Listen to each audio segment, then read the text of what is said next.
Promo చూసుకున్నట్లయితే big boss మరి new challenge ఇస్తారు. అయితే ఈ టాస్క్లో నేబుల్, పృథ్వీ, నిఖిల్, మణికంఠ అలాగే విష్ణుప్రియ, నవీన్ పార్టిసిపేట్ చేస్తారు. ఇంకా కాలికి షూ అది తగిలించుకోవాల్సింది ఉంటుంది. ఇంకా ఆ సాక్స్ కూడా ఎక్కడ కూడా బయటకు ఓడకూడదు, అలానే లైన్ క్రాస్ అవ్వకూడదు అంటూ బిగ్ బాస్ చెప్పడం జరుగుతుంది. అయితే ఈ టాస్క్లో మణికంఠ మొదటిగా ఓడిపోతాడు. ఇంకా ఆ తర్వాత పృథ్వీ ఓడిపోతాడు జరుగుతుంది. ఇంకా నవీన్ అయితే ఏకంగా విష్ణుప్రియని తోసేయడంతో తను ఈ ప్రయత్నంతో కింద పడిపోతుంది విష్ణుప్రియ. అయితే అలా పడిన విధానం చూస్తే విష్ణుప్రియకి తప్పకుండా బ్యాక్ పెయిన్ వచ్చేలాగా ఉందని చెప్పవచ్చు. ఇంకా ఫైనల్గా నవీన్, నిఖిల్ అయితే మిగిలారు. అయితే ఇక్కడ నిఖిల్కి కూడా కింద పడేసి నవీన్ అయితే తన స్ట్రాటజీ ఉపయోగించడం జరిగింది. కానీ ఇక్కడ నిఖిల్ అయితే ఓడిపోయినప్పటికీ తను అయితే వీక్ అయినట్లు కనిపిస్తున్నాడు.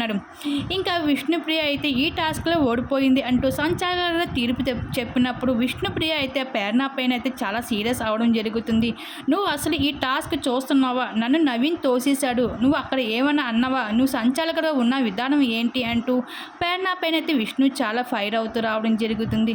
మొత్తానికైతే ఈ టాస్క్లో నవీన్ అయితే విజయం సాధించడం జరిగింది.